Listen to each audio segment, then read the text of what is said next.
I'm David Blankenhorn, and welcome to The Conversation, sponsored by the Institute for American Values. Very happy to have at the table with me tonight Peter Steinfels and Amy Ziettlow. Welcome to both of you. Wonderful to have you here. Peter, let's start with you. You're from Chicago, right? You are a Loyola guy. But you came to New York to get a doctorate in European history at Columbia. That's right. And then for a goodly number of years, would it be fair to say you had the religion beat at the New York Times?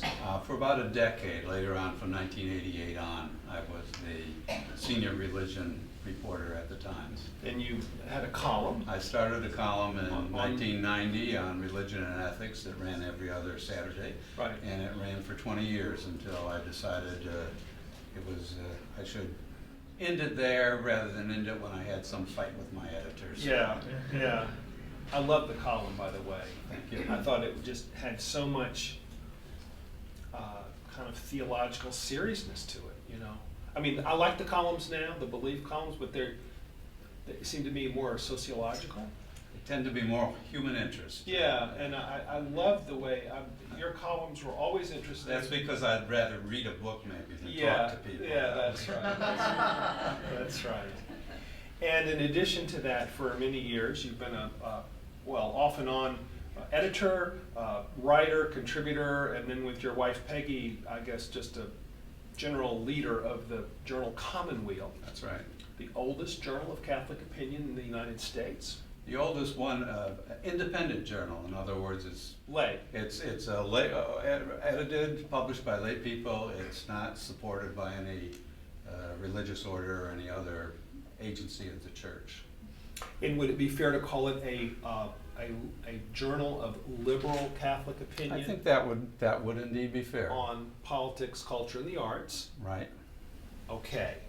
And in addition to these things, in addition to your involvement at Fordham, you write books. One of which, I think the most recent of which, right, is this one I'm holding up now called A People Adrift. The subtitle is The Crisis of the Roman Catholic Church in America. Was it 2003? It came out in 2003, and paperback edition in 2004. For a modest price, and it's a good read.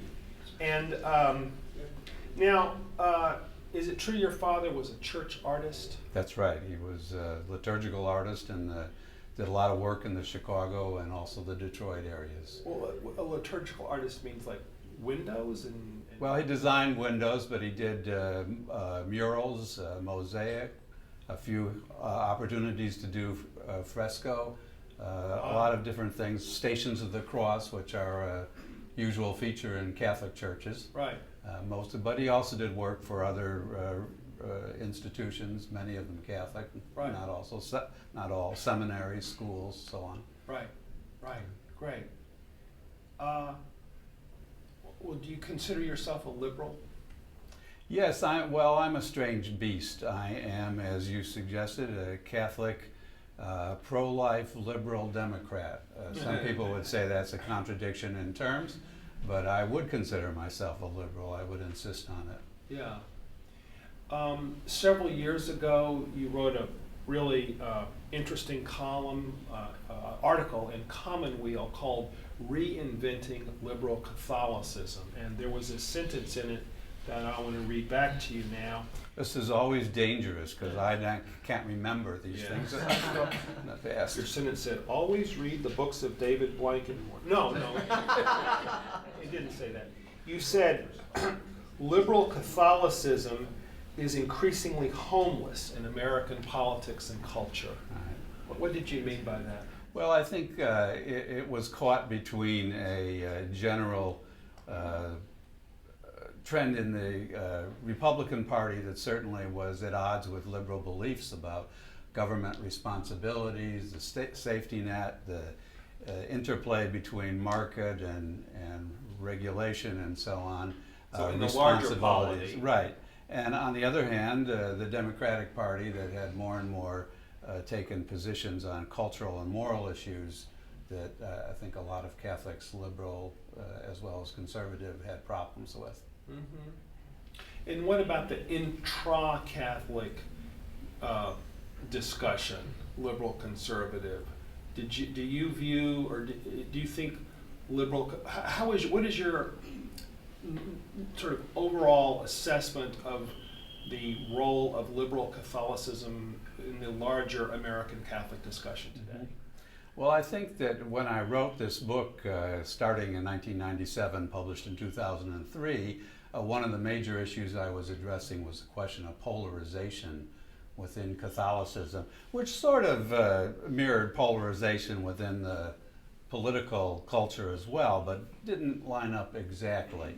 I think that that polarization was right down the middle with bishops and other church leaders, lay and religious, on both sides, and it was resulting in a paralysis, in my view.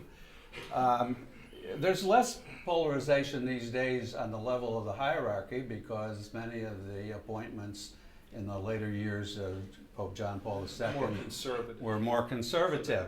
I think now there's the division maybe between the hierarchical leadership of the church and a mass of the faithful who are, whether well thought out or not, they have views that are probably more liberal. I mean, that's what all the polls show every time, a pope visits the United States or we have a papal election as recently. So there is that kind of split still exists. Right, okay. And when to the word liberal, you said you insist on it. What does it mean to you to say, what does it mean to you to say I'm a liberal? Well, there are various levels of that, from philosophical conceptions of, separation of power, civil liberties, constitutional government. We're talking 19th century ideas, but in modern U.S., I think it's a sense of a social responsibility with government, but not only government, for a broad well-being, a concern for a balancing of powers in the society between economic centers of powers and people who are much more vulnerable. Okay. Amy. Yes. Oklahoma gal. Yeehaw. Okay. University of Oklahoma. University of Chicago, and a divinity school. Ordained as a pastor in the Evangelical Lutheran Church of America in the year 2001. Served in some congregations in Illinois and in Louisiana. And for more than a decade now have been a leader in the hospice care movement in the United States. As a chaplain for the hospice movement, but also as the chief operating officer of an organization called the Hospice in Baton Rouge, Louisiana. Correct. Yeah. How did you go from pastoring to the hospice movement? How did that happen to you? For me, it actually came out of necessity. I got married, and my husband is also a pastor in the Christian Church Disciples of Christ. Okay. And I'd always been. Is he from Oklahoma? He is not. He's from Michigan. Well, that's a Go shame. Blue. Okay. Final Fours. Yeah. Get that in there for him. No, but actually, when we lived in Chicago, I had done some pastoral care at Loyola Medical Center out in Maywood, and really enjoyed being at the bedside with families.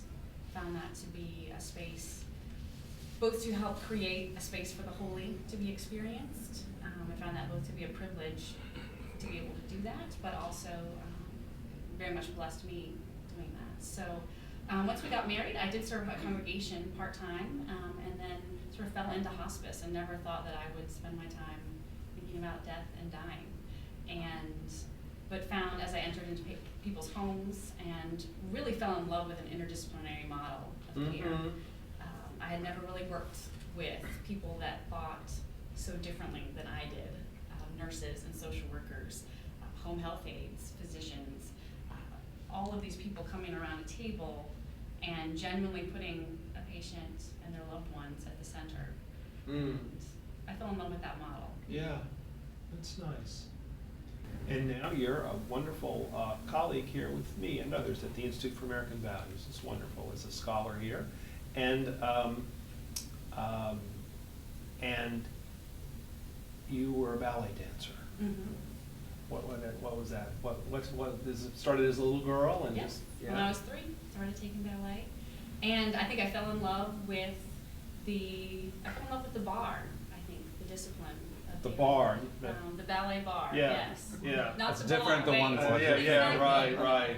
I mean, where's our wine? But no, the BARRE. Yeah. Bar. But I fell in love with giving oneself to a classical tradition, where every time you go to the bar, it's you're going through the pliés and the tendus, and very much reminded me of why I love the liturgy.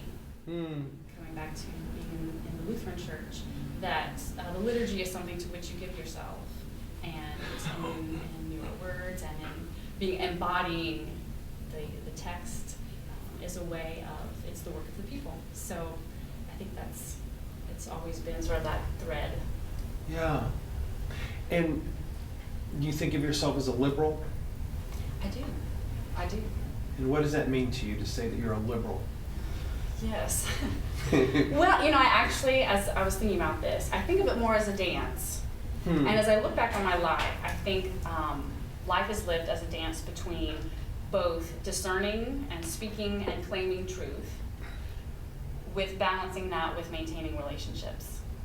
And that there have definitely been times in my life where speaking a particular truth at that moment was very important to me, and I perhaps let relationships fall, or I even felt I needed to sacrifice certain relationships because of a certain truth claim I felt on me. I think really 10 years ago, I really resonated in your book about inclusive language and liturgy, and that for me, coming from really working with other feminists 10 years ago, that was a very much number one on my list, and I think I let some of my relationships fall because that was You had a a truth preaching. claim You had that a, I needed to, yes, yeah, you had that I needed to hold you had strong something to say that you thought was Exactly. very important. Yes, but I find that in life, I'm constantly balancing those between, am I going to lean more closely to maintaining relationships, or am I going to lean more on the side of holding fast And to a why does certain that? truth? And why does that denote liberalism to you? Right, well, as a liberal, I would say if I have to err, at the end of the day, if someone said, which one are you going to choose? You have to pick one. I probably would end with relationships. Mhm. And I find for me, in terms of being, I would probably define being open to letting go of my truth claims for the sake of relationships. It's probably how in my mind I define why I'm a liberal. Really? Wow. Okay. Now, Peter mentioned that there was a tension between liberal Catholicism in his mind and the broader American liberal tradition and the broader American politics and culture. There was a kind of a particularity to Catholic liberalism. In your mind, is there a particularity to Lutheran liberalism that also has is there a kind of a distinctive accent in your mind of what it means to be a Lutheran liberal? Well, the Evangelical Lutheran Church in America would be considered the liberal Lutheran body, Okay. in comparison to, say, the Missouri Synod Lutheran Church or the Wisconsin Synod. Okay. And that's probably both in terms of how we interpret the Bible, in terms of biblical literalism, or using more of our hermeneutic, historical critical methods and so forth in terms of biblical interpretation, but also openness to the role of women, being ordained, having women ordained, but also in the last few years in terms of honoring, they would couch it in terms of honoring, blessing same-sex unions, but that definitely in the ELCA, that is where there's an openness to that, whereas in other strains of religion, of Lutheranism. Right, right.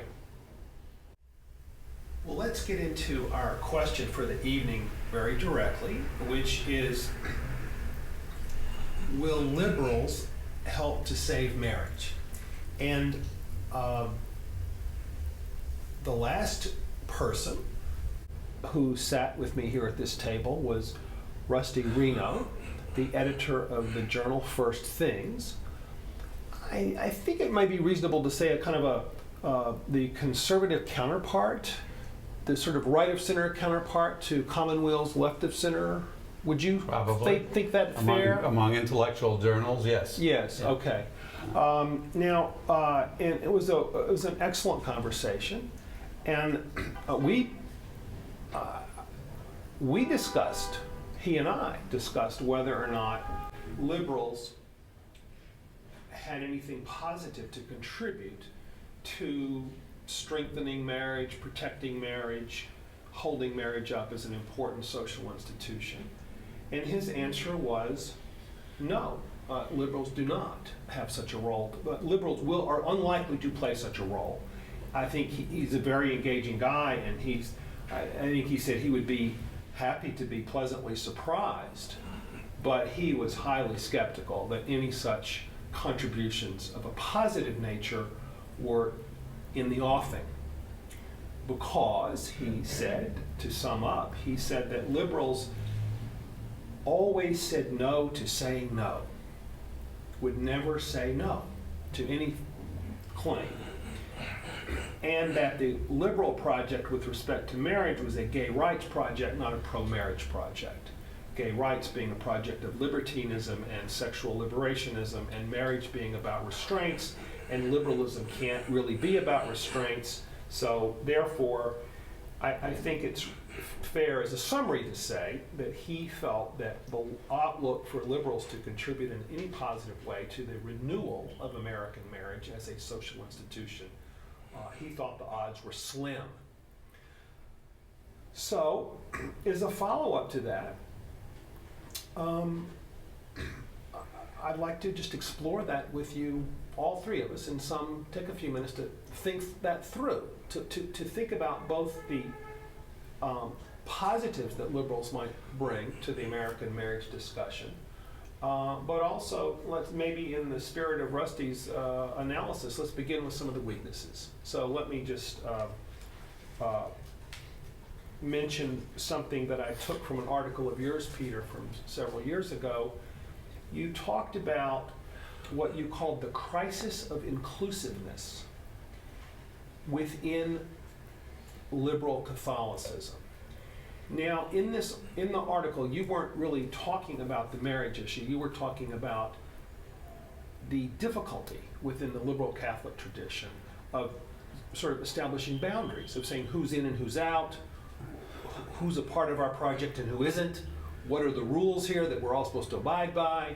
And you called it the crisis of inclusiveness, and you said inclusiveness is a wonderful word. It's a respected and revered word within the American Catholic tradition, but you described a crisis of inclusiveness.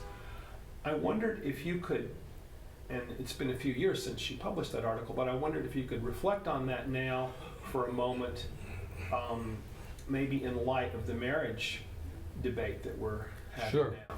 Sure. I mean, that was written in terms of internal Catholic discussion and tensions, and I have argued that many of our differences can be best summed up by saying inclusiveness is posed against identity. They're kind of inclusiveness Catholics and identity Catholics, and I've tried to negotiate between them and suggest about how those two things have to come together more. You want the liberal Catholic tradition to be uniting of those two ideas? I think the Catholic tradition, we don't have to. I have modest hopes in terms of uniting. I'm not sure. David, when I hear you talk sometimes about coalitions and so on, I think, well, that's very, very well and good, but it would be good enough if we converged on some practical matters and how much we have to sit at the same table. But in terms of the community of the church, yes, I think that these two emphases have to interact, they have to respect one another, they have to recognize the importance of the other. How that plays out in terms of liberal Catholics or liberals in general, in terms of the general culture and of our political, social questions that we face, I'd maybe shift it or modify it a little bit. I would agree strongly with Rusty Reno that non-judgmentalism, as he said, not being able to say no, is a strong element in American liberalism and in the Catholic segment of that as well. There's nothing, I can't get my students at Fordham to be a little judgmental, except I even got worked up and I gave this awful anti-tolerance rant during some class because I was so tired of the answer to everything being tolerance. However, that concern and the concern that Rusty also stated about stigma are legitimate concerns. The reluctant to stigmatize. There was a recent campaign, a current campaign in New York City to put up posters in the schools on teen parenthood, saying, "Don't do this. If you have a child outside of marriage, things won't be good for you." And I think it's fair to say that liberals created and are carrying out the campaign, but there were plenty of pretty strong criticisms from liberals who said, "How dare you criticize these young girls in this way, make them feel ashamed," and so on. Now, I think both those liberal reactions reflect something very deep and important in Christianity. There's nothing, I think I saw some poll that said the favorite phrase from the Bible is "judge not lest ye be judged," somewhat self-interested, that people would have that as their favorite phrase. And secondly, the concern about stigma. Now, I just think that, Rusty goes overboard. A lot of this is a matter of degree, and it is subjective judgments about the state of our culture, the state of political movements. And I'd even suggest there's a little bit of conflict between those two ideas, because liberals can be pretty judgmental about stigmatizing Does anybody people. mind if I light up a cigarette here? That's right. So anybody mind if I use a racially insensitive Exactly. word? So I think that there are limits to these things, and therefore I would say that It's non-judgmentalism about matters having to do with sexual expression. some of this, there's a history You think that's here. the main aspect of non-judgmentalism today? There is a question of public and private conduct. And sexuality has been an ambiguous element in there. We recognize it as personal intimacy and, very importantly, private, and yet we recognize at the same time it has all sorts of public ramifications, and its relationship to marriage being an obvious one. So, it's non-judgmentalism does not just refer to sexual issues. It goes broader than that. But I think I would argue that, there's a lot more range of views, and it depends a lot on how you frame questions. It's been my experience And too. Yeah. framing questions, for example, in terms of a new conversation about marriage, in terms of the issues of inequality, appeals to something. I don't think liberals are all that non-judgmental about inequality. Yes, they that's a have good a point. strong thrust toward the importance of equality. Yes. And so, I think that's where the openings are, even with, as you're saying now, if we look at the kind of problems in terms of getting, say, liberals involved in this discussion, further discussion of marriage in our society. Yeah, because even years ago, I remember when we all thought of ourselves as liberals, or not all of us, but some of us did, and we would make these arguments, and other liberal critics would say, don't be so judgmental about this issue of family structure. All family structures are, a family is a family, and we should just support all families. They come in all shapes and sizes, and that was a strong pushback on the issue of trying to discuss the issue of marriage and family. What is your take, Amy, on this question of the value of inclusiveness as a pro and a con, for, or however you see the value of inclusiveness in the marriage discussion? Mm-hmm.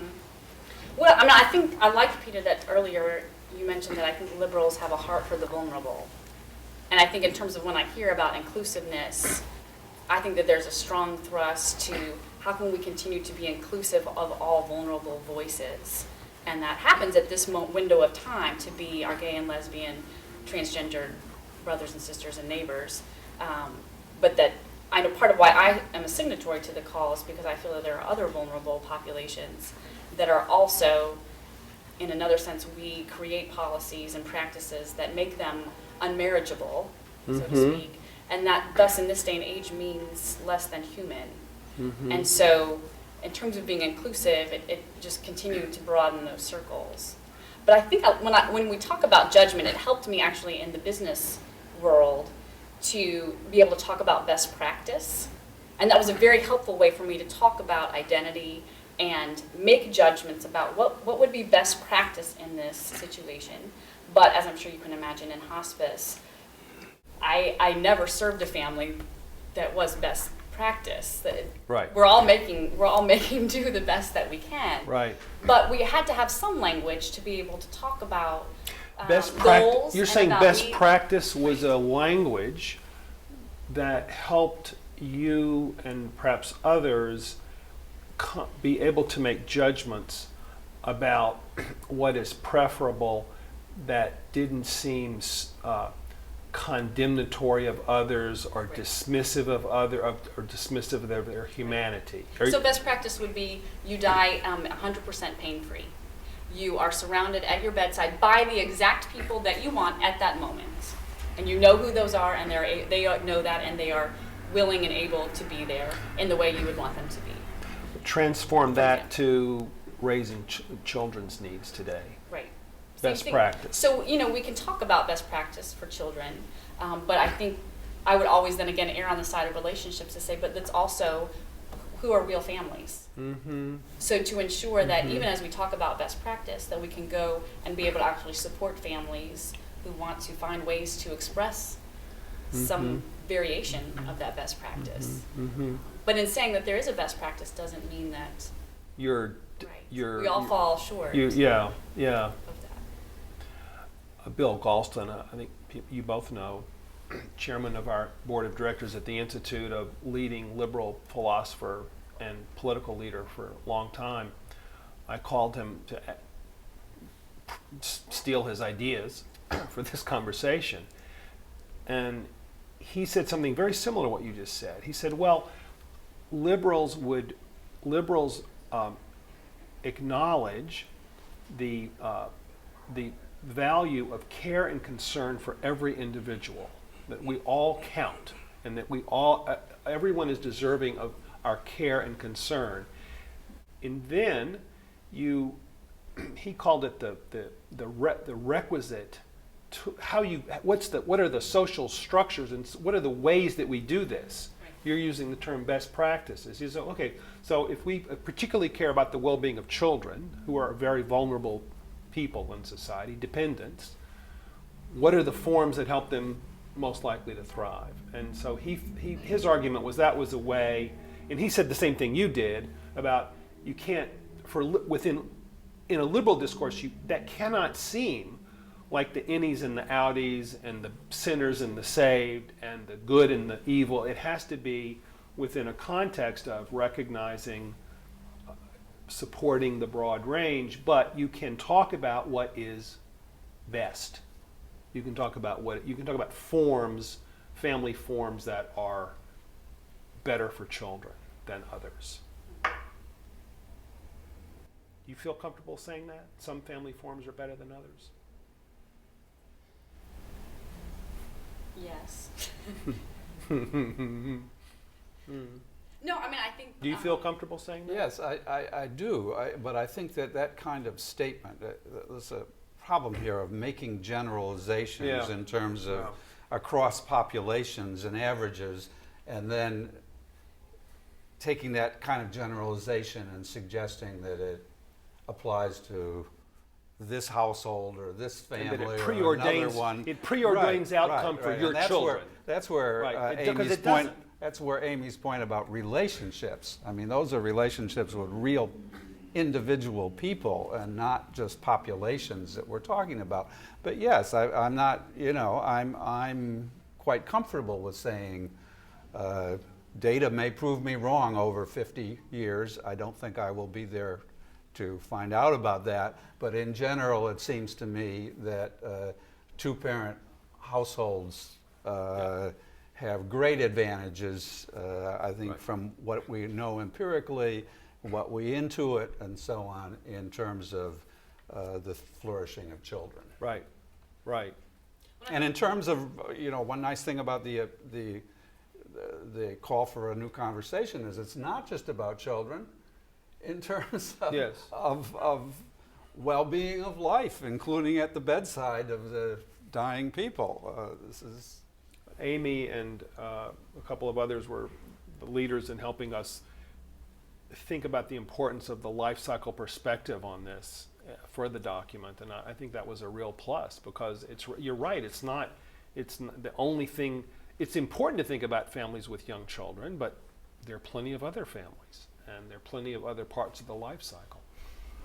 Well, and I think in terms of thinking about things from a classical training, be that in language or literature or ballet, you don't worship the structure itself, but the structure itself is able to help form you and form the language. So you're always assessing your structures to Yeah. see where there's health.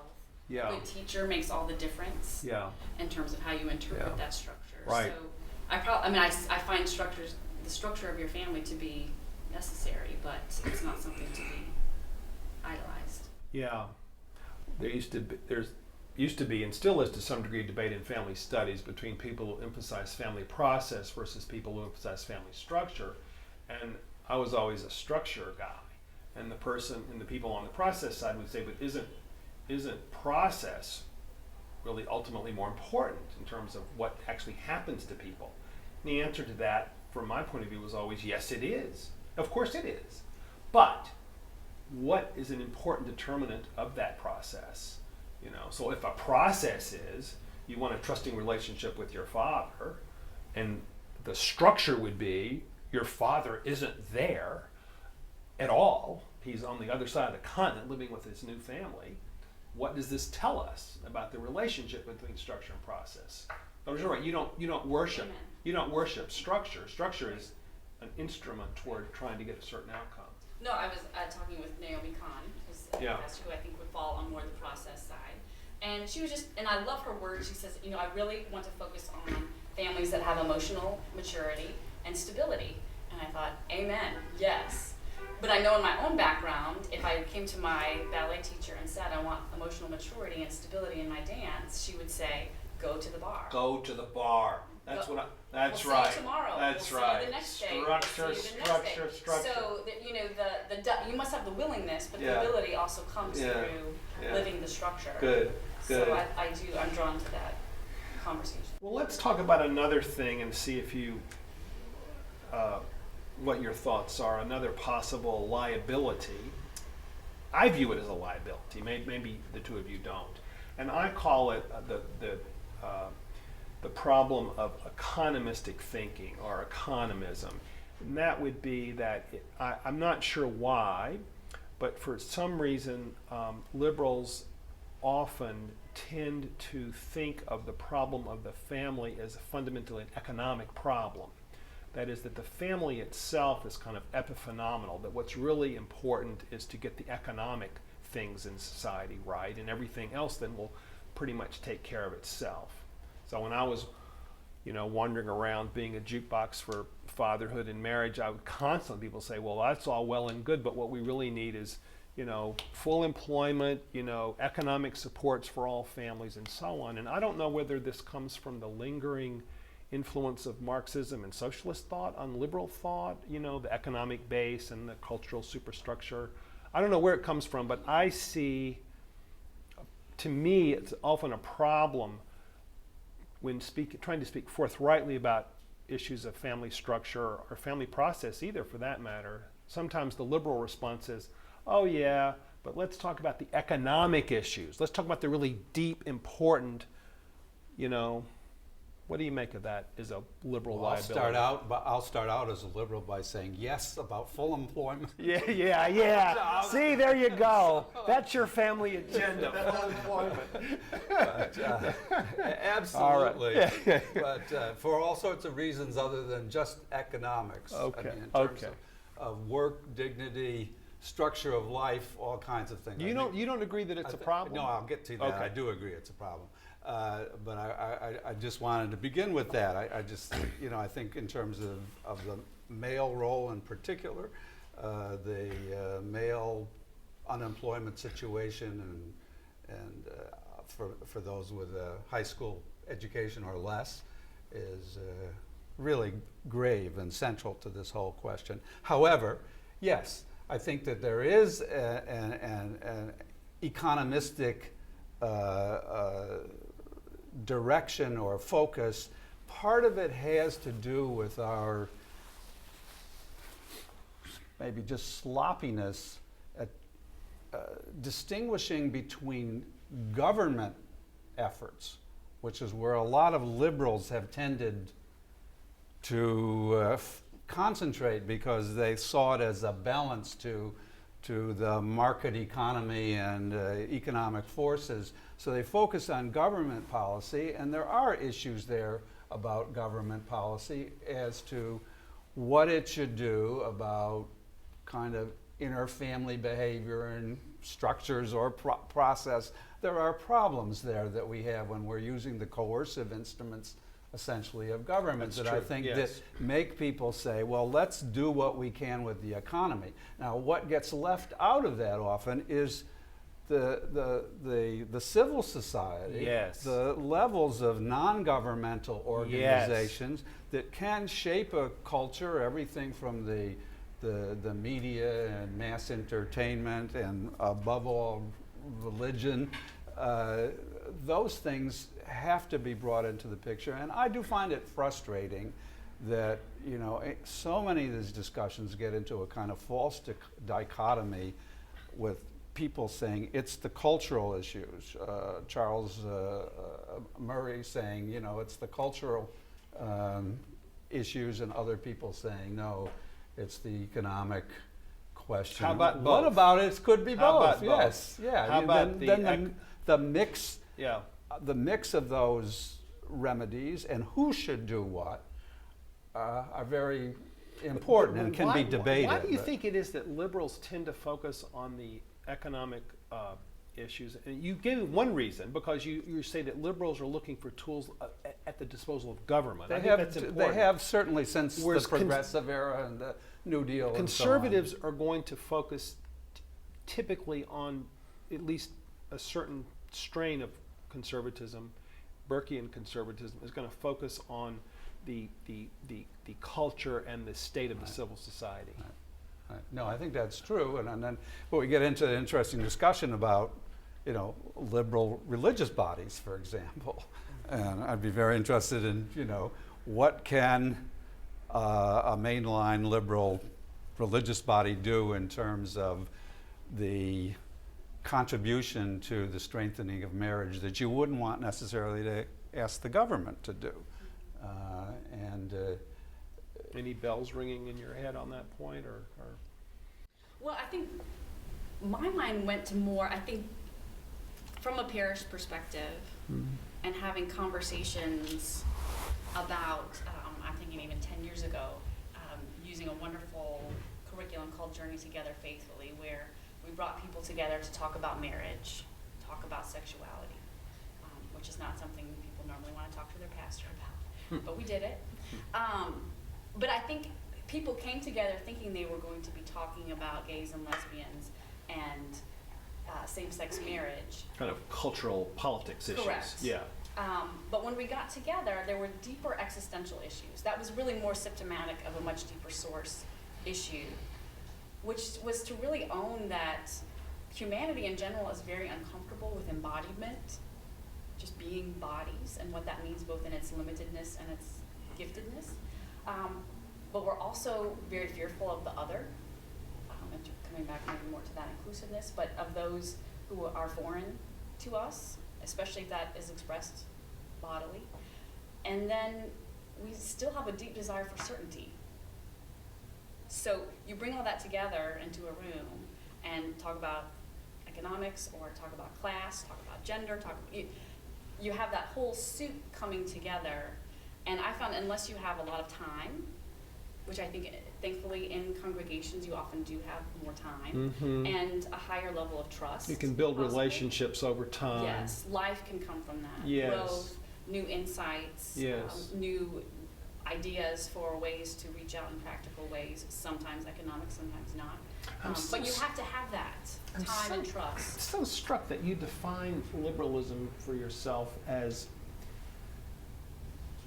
this dancing interaction between a message that you want to communicate to the world and the relationships. That's really, I'm still thinking about that. Well, my prayer is there's some sort of Aristotelian golden mean between those two. Yeah. That you try to have some And that there's sort of balance. something perhaps characteristically liberal about that way of thinking about how to make sense of the world. Yeah. Jonathan Haidt was in our conversation a few weeks ago, and he said that the characteristic trait of many liberals was that they tended to score high on openness to new experience. That people who are conservatives tend to be more desirous of predictability. And less, oh, let me just try every thing of food on the table, I'm going to go with what I really know is good, whereas the liberal sensibility is more, let's try something new, really interesting. And now, let me mention a third possible liability. We've mentioned the issue of inclusiveness and its pro and con. We've mentioned the issue of economistic, the prioritization of economic values or solutions that is typical of much liberal thought. But let's talk about another one. And here I'm going to use the term I'm going to call it the crisis of elitism, and that is that. And again, I'm going to quote, Peter, from your article, Reinventing Liberalism. You say that, quote, American political liberalism has shifted its passion from issues of economic deprivation and concentration of power to issues of gender, sexuality, and personal choice. This shift has opened a serious philosophical chasm between liberal Catholicism and a secular liberalism that would demand an illusory stance of state neutrality, maybe even social or cultural neutrality, on all fundamental questions of lifestyle, and therefore a relegation of religious claims to private life and, as Stephen Carter has argued, ultimately to trivialization. Now, there's a lot in those couple of sentences. And I want to ask you to say a little bit more about that, because I have noticed this myself, and I wondered if you could comment on what a little more what you had in mind when you wrote that passage. Well, I mean, I think I had two things in mind. One was rather recent. The emphasis on lifestyle liberalism is a little bit of a pejorative way of putting it, but concern for the place in society of groups that seem to be on the margins. And of course, the major issue of this, which was hardly on the margins, but we've gone in terms of taking the issue of trying to achieve racial justice and integration, and then feminism, and then sexual minorities. And there's been a movement in which the same principles have and the same moral claims have been attached to each one of those. I think it gets complicated. It would take me a week to say why I think there's a modulation between all those movements are not quite the same and so on. However, I will go back and say, in the long view, Henry May, major American historian, wrote a book called The End of American Innocence, in which he described a kind of rebellion against the genteel ideal, Victorianism, if you will, of 19th century America. And in his view, it had two strands. One was the cultural rebels who were rebelling against the restraints of middle-class respectability, and the other was the social economic rebels who were rebelling against what they saw the new industrial order doing to immigrants and city life and farmers and so on. And May concludes that in a sense the cultural rebels won out. Well, I would agree that strand is what you've often seen in post-60s American liberalism. But I would argue the other strand, although it may not have won out in May's view, continued.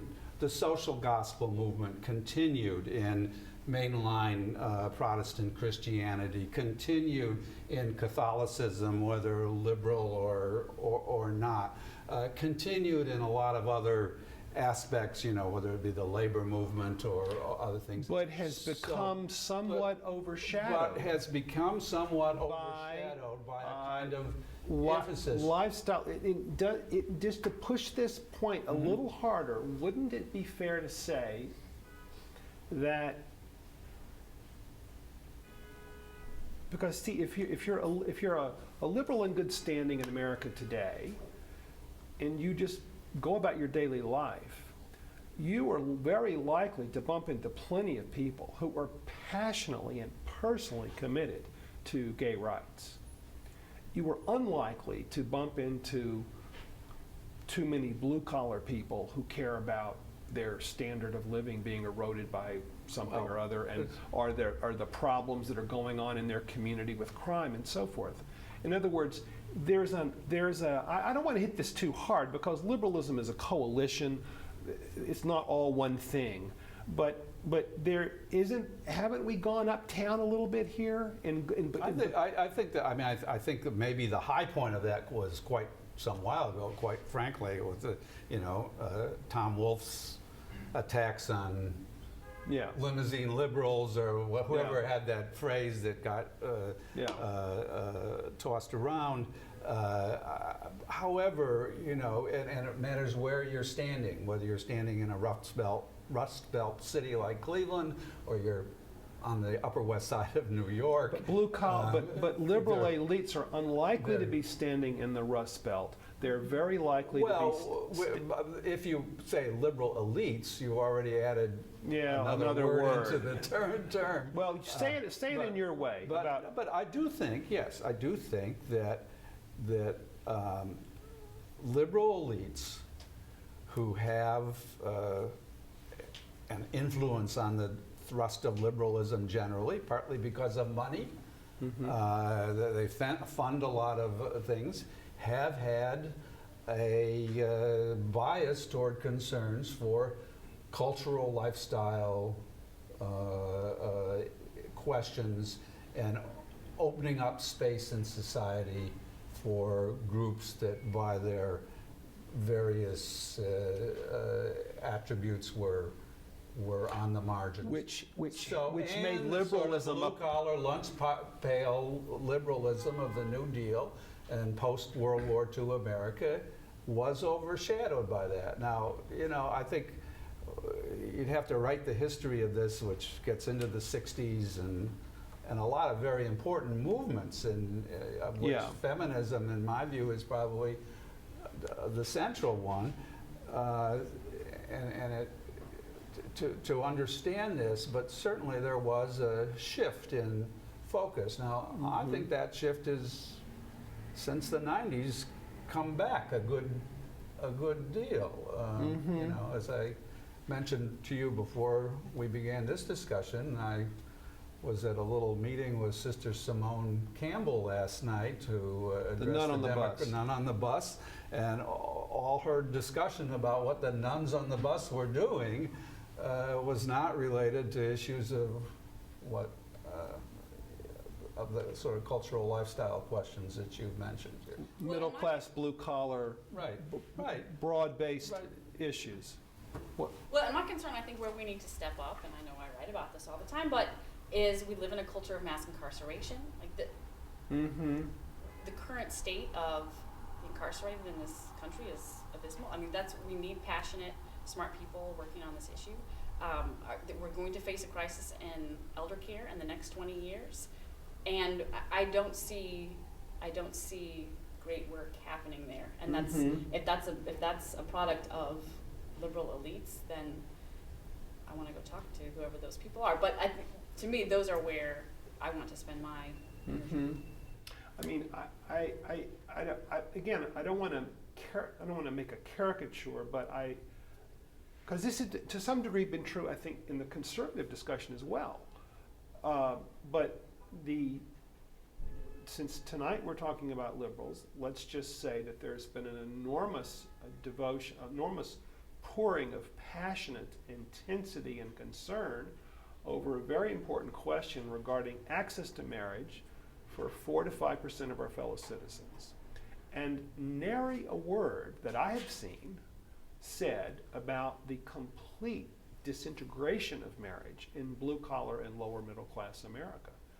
And those numbers are staggering. I think that's partly, David. I mean, first of all, I'd say you're not going to get everybody in this discussion.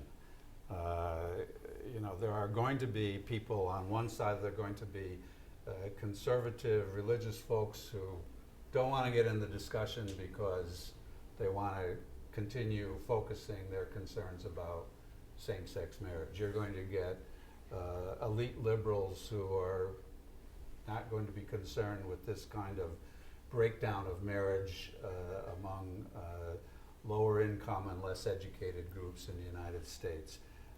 But there's a lot of people who still can get in the discussion, not necessarily holding hands, but in parallel fashion focusing on some of these practical questions. And I want to go back to the other thing you mentioned. You mentioned the word inclusiveness as though it were just a problem. I think that can be turned around. The fact is, even if marriage is a declining percentage in American society, it is still the ideal of so much of our American population, whether realistically or unrealistically. So the question becomes posed to liberals, among others, are you going to be inclusive of those who want to get married and live in a married family life and yet face obstacles of one sort or another in doing it? To what extent is this just a question of inclusiveness and fairness? Do we give them a level playing field where they have the same kind of advantages that we see now, the college educated, upscale. Well, I mean, I'll tell you, man, that is my prayer, because I think that this marriage effort is cooked unless plenty of people on the center left believe what you just said, that on grounds of social justice, on grounds of equality, that if marriage becomes essentially just a privilege of the upscale, just a mark of having arrived at the upper reaches of American education and economic status, if that's what marriage is, then the broadly, egalitarian society that liberals want, that I want, is not going to be within reach. I mean, that is because the marriage, the disintegration of marriage, the class divide on marriage is driving economic inequality today. It's not the only driver of it, but it's a major It's driver. chicken and egg question. Yeah, Well, they're yeah, both of the yeah. interrelated. Yes, Yeah. absolutely. What do you, I mean, do you see that? I know you were saying that you think it, you know, you want to go to groups. What comes to mind is, what are some groups that are not in the included category here, and can liberalism embrace that as part of its mission? Well, I mean, it feels as though, I think part of our question tonight is, can liberals care about marriage if the word gay is not in front of it? And I think, first to say marriage with the word gay in front of it is important. It is Yes. a civil rights issue. I mean, Yes. it is an important Let's thing. start with that. Right. Yes. But it is also, I think, very easy to rally around because there are explicit means of discrimination in terms of laws, in terms of things you can understand as this is not fair directly. Yes. Whereas I think some of these other issues, A law that speaking says even no. the Yeah. phrase mass incarceration is a highly nuanced topic that entails many different interdisciplinary teams. Healthcare, that's a whole, so it is harder to rally around one, this is not fair. To talk about how are we going to transform how we provide long-term care for chronic conditions for the next 20 years doesn't fit on my sign. It'd be In part because really big it's sign. not a direct product of law, the actions of government. It has to do with more the functionings of civil society, where I think the liberal lens tends to see sort of individuals more than group, more than social institutions. Well, let's switch now for the last part of our conversation. Let's switch now to some of the assets, some of the strengths that liberals might bring to the table. God, I was Yeah. I'm like, Peter, don't we have some strengths? Well, I've been doing my best to slip those in Yeah. all along. I've noticed that. I'm like, all right, well now let's start with something that I find really interesting, which is that by conservative standards, liberals may not talk the talk, but liberals increasingly walk the walk on this issue. If you look at, I'll just read you a statistic that's really, to me, amazing. Proportion of children born outside of marriage among mothers with a 4-year college degree, 6%. Among mothers without a 4-year college degree and only a high school degree, 44%. Among lower income mothers, 54%. One more statistic. The change in the likelihood that a teenager will live in an intact family, the change in the percentages between the 1970s and today. Among highly educated households, no change. Among moderately educated households, these are high school educated people, down 60 percentage points. So the gap is wide, very wide, and it's getting wider between socioeconomic groups. And if we think of at least, it gets complicated when you say liberals, but if you think about liberals in the sense of the liberal leadership, liberal public intellectuals, etc., well, I don't quite, if we can somehow equate the college-educated upscale, the college-educated professional group as being disproportionately liberal in their political and cultural views, which is true, then maybe it's to some degree a proxy for liberalism, liberal political views. When I first got started in the family discussion, almost 2 decades ago, the traditional view among conservatives was the liberals are screwing up their own family lives, and it's only the church-going people of middle America, the real America, that are still sticking true to family structure. Well, if anything, that's the exact opposite. It's upscale liberals who don't have children outside of marriage, stay married longer, less divorce, and it's the rest of it. It's how do we, what is it about liberals that cause them to maybe not talk the talk the way conservatives want to, but walk a fairly bourgeois conservative walk? I'm a bit uncomfortable in trying to relate the personal behavior of people that we, on the basis of educational income level, Doesn't quite work, maybe. Categorize as liberals with Yeah, issues of yeah. policies and so on. One thing off the top of my head, and so I'll probably change my mind in an hour when I think more about this, I might say is, you know, there may be natural instincts in terms of the conduct that you have mentioned there, you know, have our children within the framework of a marriage that looks toward a solid future, etc. Let's make this as long-lasting, if not permanent, a family as we can put together. Presumably that may same- have natural instincts that if you're able to do it, you succeed. And the problem is, you know, it's not because they're walking the walk, it's just because this is the way that not 100% of us, but many of us would like to live if we have the resources. Now you're to back do to so. economic determinism. I You can, know, I can tell, man. It's partly economic.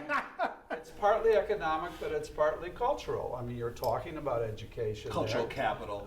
It's cultural capital, human capital of all sorts. Yeah. Family support, networks of people, and so on that contribute to this ability. Yeah. I mean, the amount of time that people I know, for example, can devote. You know, I'm a grandfather.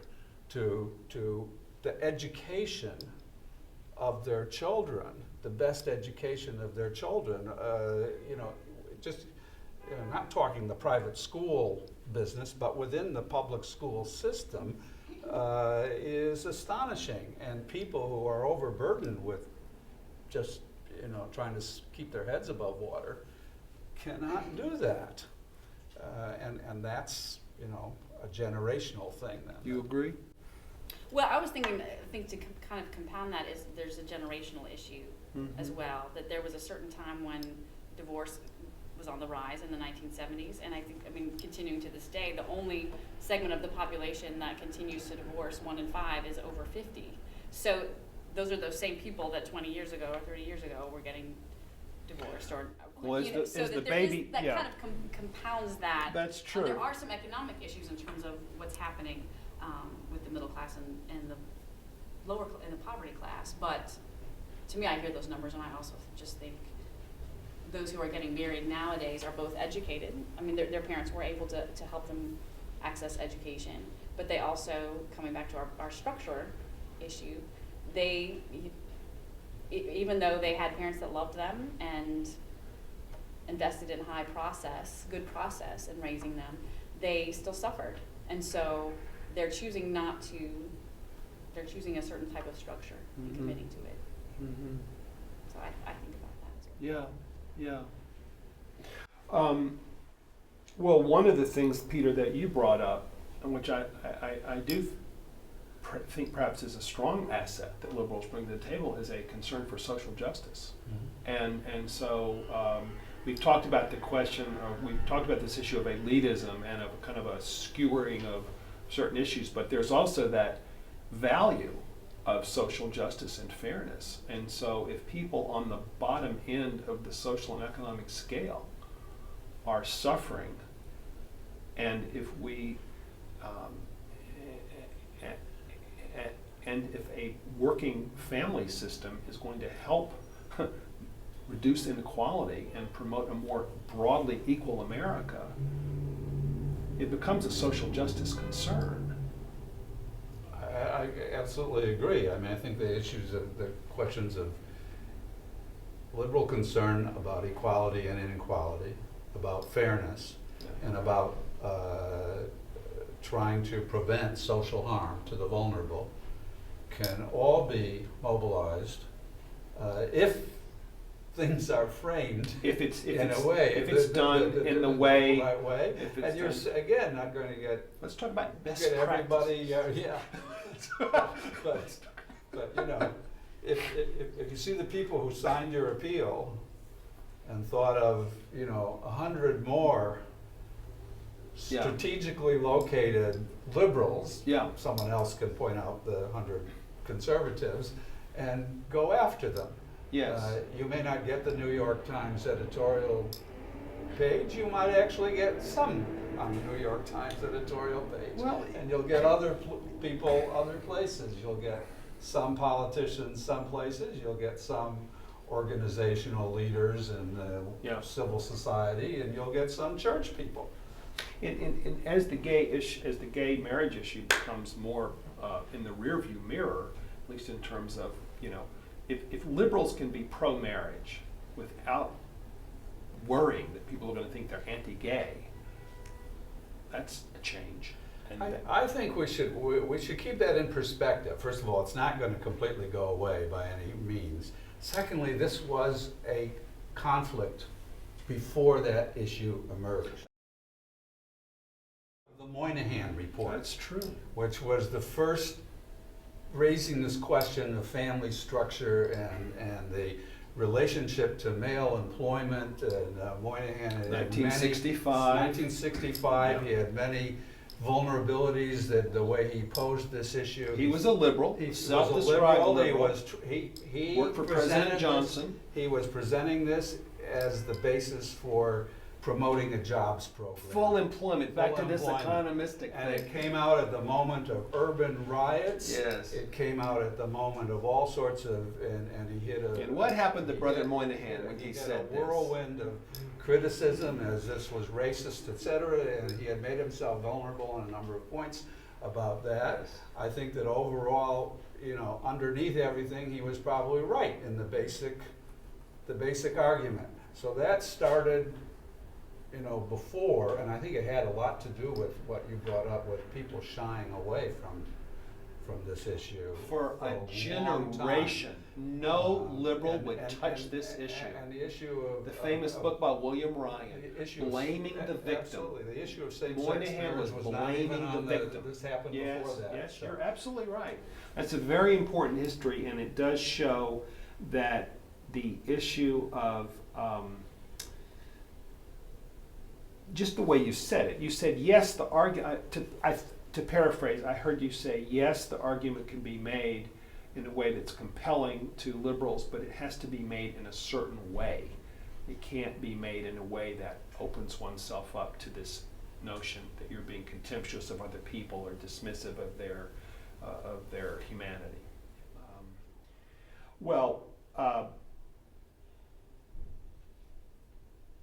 Let's. Do you think there's something? I've mentioned the idea of liberals who seem to walk the walk as much or more than other groups in society, with some caveats that Peter mentioned. The importance of the social justice appeal, the positive role that the values of inclusion and fairness can play for a pro-marriage appeal if it's done in the right way. And we talked about earlier this issue of the liberal values of care and concern for everyone, and the notion if we talk about this in terms of best practices, in terms of family, this can be a way to talk about the importance of marriage. Do you feel that that we have kind of covered the board on terms of the positive value of the liberal part of the marriage conversation, and what liberals can bring to it? I'll probably think of 5 more good things after our discussion closes. I think we have touched on the major issues. I think that, as we talk, and we've referred to this as very important, as you said, that we not think of liberals and liberalism as a monolith, that there are lots of different places where people come from, and Yes.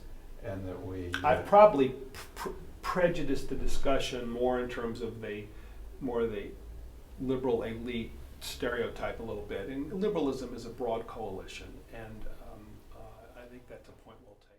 I think the only thing I would add is that I think when I hear the word liberal, I also think of confidence in education, and that access to education is very important in terms of creating space for people to be free to make Confidence in education. Right, That's and I think interesting. to me that came out in my devotion to the hospice mentality. So it's not just formal college education or schooling, but it's also that people thrive when they have a team of people that are helping equip them to do something. So at a certain point in time, if you need to go home and care for your loved one, which is a very overwhelming task, you need a group of people that aren't going to say, I'm going to come move in with you and do everything for you.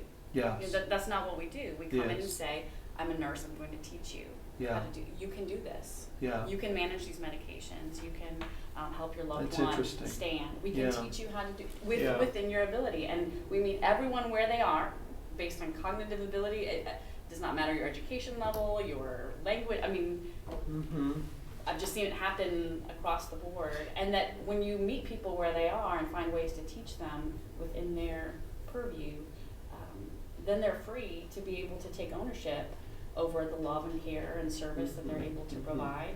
And that to me is empowering, and I probably attach that ideal to liberalism, but I don't know if that's fair. It's interesting. Bill Galston uses the term social learning. He says that and of course everybody is capable of this and everybody can do it, but he argues that liberal values particularly prize this kind of activity, which says that your openness to evidence and being able to make these kind of discernments based on what's the current evidence to bear.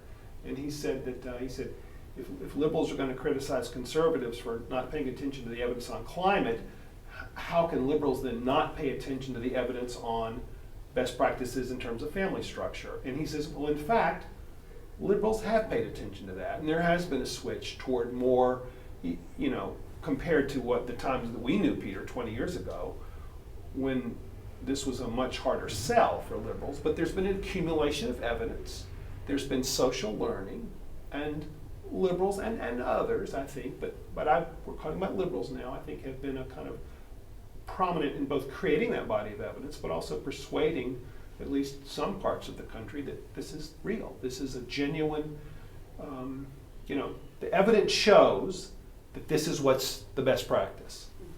And that's kind of on some level it's a human capacity, but on some level it's something that liberalism seems to be particularly alive to as a capacity. Let's open this up to a question or two. Do you want us to stand up or just? Yeah, why don't you, David, stand up and no, right where you are. Yeah. All right. David Lapp, I'm a researcher here at the Institute for American Values, and I would describe myself as a conservative who has learned much from folks like David. But not enough. But not enough! As my question will demonstrate. So I was intrigued by when we were talking about the value of inclusion and thinking about the family and marriage. And correct me if this is how I see it, but please correct me if you think I'm wrong. I kind of see an irreconcilable conflict between the desire to accommodate gays and lesbians into the institution of marriage and affirm gay families and so forth, and between affirming the desire and needs of children to know their mothers and fathers. And I was struck by when we were talking about structure, we were talking about the bar, but there wasn't we didn't talk about mothers and fathers. Perhaps, I think to myself, because of the desire to not want to discriminate against gays and lesbians. And even Peter, you talked about how the two-parent family is, best practice. But what about this discussion of mothers and fathers? And is there an irreconcilable conflict between talking about mothers and fathers and accommodating and welcoming gays and lesbians into marriage? Well, I think the discussion about same-sex marriage and its values and its claim to recognition, to legal status, whether the word marriage is appropriate, civil unions, whatever, is one that's going to continue to be discussed. I don't see anything, first of all, when you use the word irreconcilable, I have the feeling we're talking at a level of principle and logic that I just don't see when I look around society. I mean, I can see lots of things in all sorts of aspects of our life, which maybe on some level of principle are irreconcilable, but they happen. And people work out ways of balancing these things. Some people believe in divorce more readily than other people, and remarriage, and are these irreconcilable? Well, if you go back to debates about divorce, you'll have someone standing up and saying, just what you said. I can go back to arguments about child labor laws and have people saying there's a principle involved here that has to do with the autonomy of the family, and that these laws are intervening in the parental rights to make decisions over what their children will do. And at the level of principle, non-reconcilable. At the level of principle, but we work these things out, and then we live with different patterns and different models. So I am not as I think that we have been involved in a process of redefining marriage, and therefore redefining family life for a few centuries.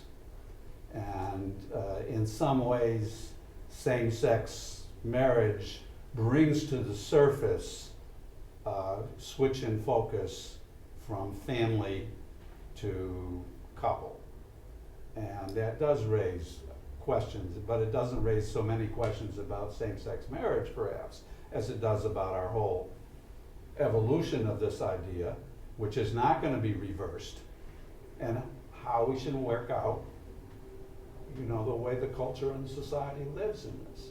So I am not, I think the recognition of same-sex marriage will have a ripple effect. I am less concerned about the same-sex dimension of it as David was in his book, about the marriage element of it, and about certain legal aspects of it in terms of also the autonomy of religious institutions that don't recognize this. But I think I don't really see a practical issue of irreconcilability in terms of the relationship between parents and children, mother and father and children. We live, how many models surround us of different families? Any of us who maybe, get a little older, just in our own semi-extended family, circle, we have to realize that there are all sorts of ways in which people are living together, and then there are, and each one of us make our important judgments about best practices and so on, but we live with these variations. That's my best. Well, and I think what I love about your question, David, and I think that that question is really important to always have at the table for the conversation, and because it taps into, to me, something that's very near to my heart, which is grief. And I think when you talk with a couple that cannot biologically conceive naturally, either because they are infertile or because they are a same-sex couple, they are experiencing deep grief at not being able to be a parent in a way that is naturally occurring. But I also love the work, especially Elizabeth Marquardt and folks here have done in terms of, and which to me I think is a liberal practice, in terms of culling out vulnerable voices and giving a space for vulnerable voices to speak. Yeah. That also for a child, not knowing a biological mother or father is also a grief experience. So for me, part of what excites me about this new marriage conversation is that I feel in order to have that conversation about grief, and actually Professor John Culhane was really helpful in helping me think about this. I did a podcast with him a few weeks ago, and we talked about limit experiences and about grieving, feeling called to be feeling called to be a parent, and knowing, he said, for many gays and lesbians, that sense of loss started when they were children. When they knew that they were attracted to someone that would not lead to them being able to be family the way they knew. So it is a really important topic on so many different levels. Young people, I've heard. Yes, but I think we need those people at the table.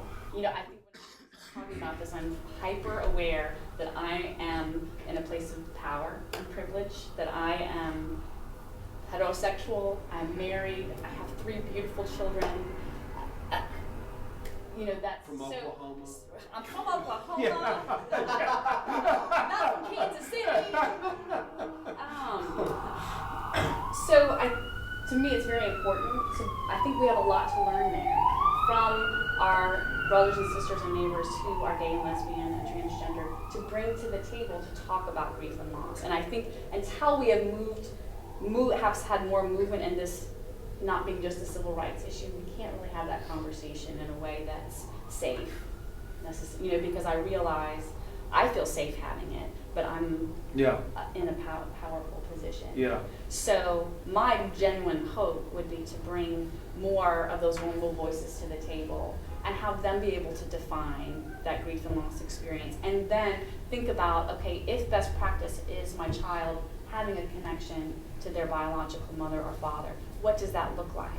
And I'm happy to be a part of that conversation, but I also realize it is it's the vulnerable people giving name to that needs to happen. And they will come up with things that I, as a person of privilege, probably may not. In relationship with you, I think we're coming, maybe it's just because it's been on my mind in a general way, as I've gone through my own struggles with this issue, but also just the way you put it earlier when you said that to you part of your calling as a liberal was to have this dance between the spoken, the creed, what Peter called the principle of it, what David was calling intent in a relationship with the experiential, the relational, the conversation with others who were bringing different, and so that, and you said, well, you wanted them to be together, but partly, I think you said, well, if you have to choose, if you have to privilege one or the other, you're going to privilege the relationship, the conversation with these other people. I think that gets at something. Because I think what David is saying, correct me if I'm wrong, I think what you're saying is that the conflict that you're seeing is a conflict of principles. No, it's not. Okay. It's a conflict of, in the conversation, I agree that and this is something that I learned much from liberals, we have to listen to the voices of gays and lesbians. They have to be at the table. And we have to listen to the voices of children as well, and their desires and needs. My observation is that in this conversation that we're having among all of us, in our desire to affirm gay families and our desire to affirm the needs of children for mothers and fathers, there is an irreconcilable conflict there. not in practice, because some children in our desire to affirm gay families will be raised in families, will be conceived in families that are headed by gay parents. But we want to affirm that family, and we want to affirm the desire and needs for children to know their mothers and fathers. That's in conflict, and I don't see any way to resolve that conflict. I would say that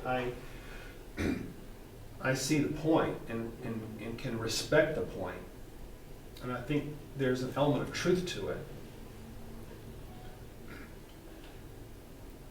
But, and I know anecdotes don't prove things, but I'll just say that you remember we had a conversation here several months ago, led by Jonathan Rausch, a gay guy who wrote a book in favor of gay marriage, and he led the conversation among the experts. And they said, what is the best family form for children? And everybody, starting with Jonathan, said the single best outcome for children is with the biological mother married to the biological father. That's the best family form for children, said pro-gay guy Jonathan Rausch, and everybody agreed. So there's a piece of evidence. And I also, as a supporter of gay marriage, believe with all my heart that children need their mothers and their fathers, not just any old generic parents, but children need mothers and fathers. And my belief in that has not diminished in the slightest because of my support for gay marriage. I do believe you wrestle with choices and conflicts in the way that Peter describes here, but I don't. But I wouldn't. It doesn't break down into something I would call irreconcilable, and therefore I have to choose one thing or the other. That's not for me. Not for me. And I don't think I'm going to fight somebody who tells me I don't think children need mothers and fathers. But that's different, David, than what you're saying about biological parents, right? Well, Rusty Reno talked about this, and he made a point that I resonate to about the question of the separation of reproduction from traditional biology, and in our high-tech era, where that may lead us in various directions that are, Right. half science fiction and half ominous reality.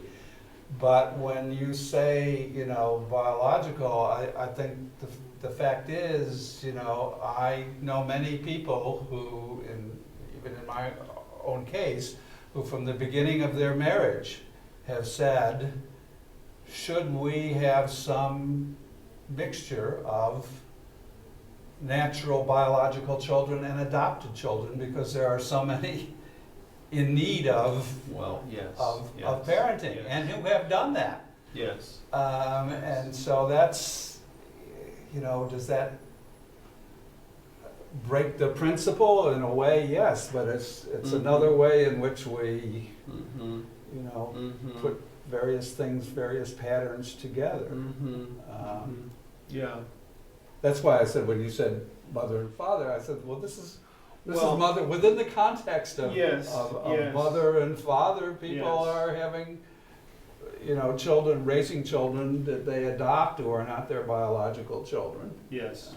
I think David would probably argue that adoption is important but not completely analogous to the gay parenting issue. But it's also, I think, true that And not analogous to, various reproductive technologies that we Yes. now have at our disposal. yeah. I will say that, there are horizons there that worry me. They worry me too,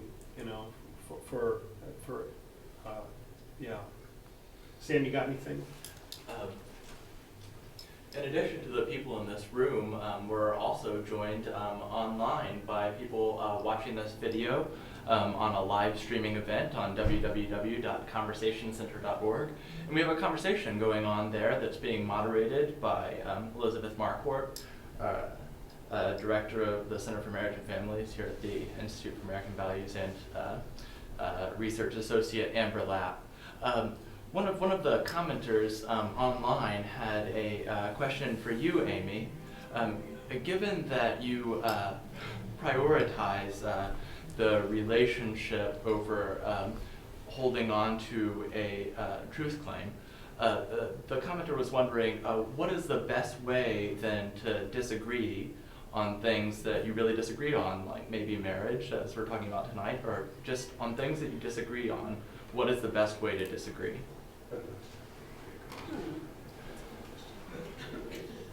I think probably maybe to clarify what I was thinking is if I thought of my life as a pie and that hopefully half of it I'm feeling at peace with what I believe, who I believe God is, why I'm here on the planet, other truth claims one might make, and then balance that with all of the relationships, both given through biology, family, friends, acquaintances, work, that there would be some peace between those two. But I know in my own life, because of certain passions that I've felt, there have been certain people in my life I know I've ticked off or, you know, have chosen not to spend more time with because I know that they come in conflict with something that I'm working out or that I'm believing, and so I've sacrificed those. But at the end, but what I meant to say was at the end of the day, if someone needed me, if I'm going to be present with someone, I'm going to value that relationship and work to maintain that relationship. And maybe that's what makes me a liberal, is that I really feel like if my truth claims are not porous enough to allow my relationships to exist within them on some level, then I really need to evaluate my truth claims. And so that allows space for disagreement. But I would say if I can't have a cup of coffee with someone, then I'm not a debater. So I mean, I think the extreme example of, I don't know what the questioner had in mind, but when I heard the question, the extreme example I had was, everybody's been in these situations where the say, well, unless you agree with me, you're hurting my feelings and you're not really accepting me. Well, kind of puts you in a difficult position. Well, and I find too, if I have to work with other people towards a common goal, that also allows us to actually overcome some of our differences. Yeah. Anecdotally, I think countless, as a chaplain, I would go into a home and a gentleman would say, like, you're not a preacher. I don't believe in women. You're not a lady preacher, preachers, little lady. But at the end of the day, we end up talking about family and faith, and over time, I ended up doing their funeral. So that there was ways I just saw time and again that if you put in the time into finding commonality beyond what you about which you disagree, then shifts happen. Maybe not universally on a truth claim level. They probably still would have said, no, you should not be a preacher, but you're doing my funeral. Well, it's interesting. I think there's a real insight there. I'm going to think a lot harder about that. Well, I'll ask the last question of the two of you, and then we'll wrap it up.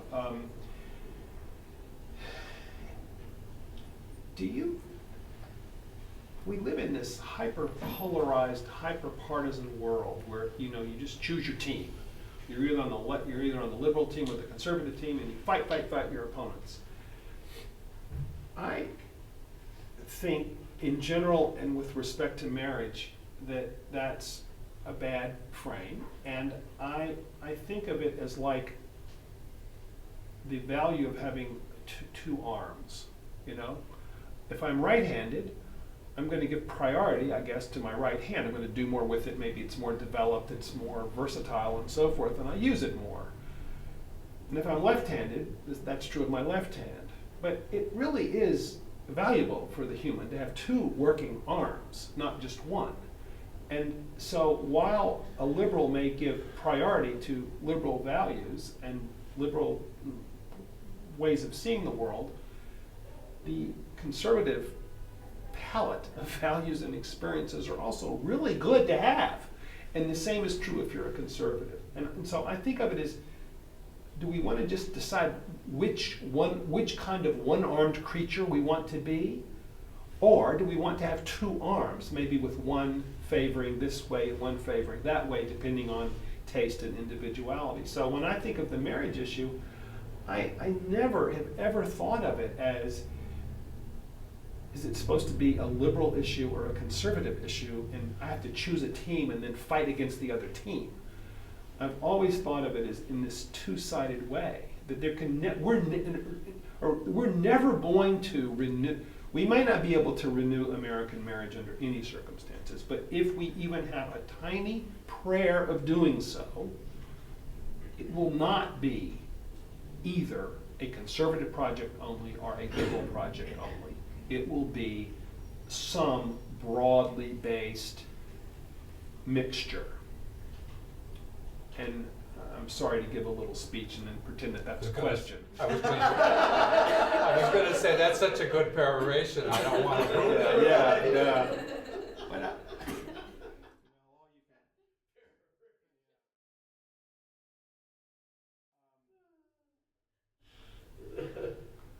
No, and I think that our own discussions suggest that although there are pressures to join one team or another, although we know there are some socially based tendencies in American society for people to separate out into like-minded groups. Yes. Although we know that there are realities like sometimes things come to a vote and you don't get to vote, maybe you get to vote. Nonetheless, as maybe even this discussion shows, that a lot of people are quite split down the middle in regard to these things. Within. Their notion of being liberal is very nuanced or tendencies. Yeah. I mean, you said this, I hate to introduce this at some point, but I probably think of myself as a Burkean liberal. And Amy is clearly a ballet liberal. A ballet liberal. I love it. I love it. So we're you know, even right here at this table, we show the A ballet liberal with an appreciation of the bar. Yes. Great. Well, and I guess I would probably, not to do a shameless plug, but I find part of what you're talking about happens at our blog, FamilyScholars.org. And I really have, just to give a shout out to all of the volunteer bloggers that are there, you know, I really appreciate the ways we have, Elizabeth Marquardt has really brought together a really unique group of different people that are able to write there. Their pieces are not edited before they Right. go up, so we're free to write what we want to write from our perspective or what we're reading, and comments are also not moderated before they go up. God love us. But I think to me, I've learned so much there from hearing from such different perspectives. Yeah. And that you both then have those truth claims that come out, but then you see in our comment section those relationships forming between Yeah. people. There is, you know, sometimes the right and left are Yeah. meeting each other, but hopefully not as often as It rarely happens on the internet because the internet is a time for such polarization, and you say such ugly things to people online that you would never say to them if you were looking them in the eye. But I agree with you at Family Scholars, and I'm so grateful to the people. I feel like these are my friends in a way. I feel like I've never laid eyes on them, but I feel like I know them, or at least maybe they know me a little bit. And I've actually changed because of the relationships with them. So. And I think using both arms is very vulnerable. Yeah. Come back to our dancing, you know. Yeah. I favor one side. I turn better on the right, you know. So Right. if I'm going to tell a choreographer, I'm going to turn to the right. Yeah. But I really appreciate that people make themselves very vulnerable. Yeah. And that's a gift that they give Yeah. in this conversation. Yeah. Well, thank you, Amy, for being a part of this conversation, and thank you, Peter. Much appreciated. And thank you to the people who are here with us in the room and watching online, and see you next time.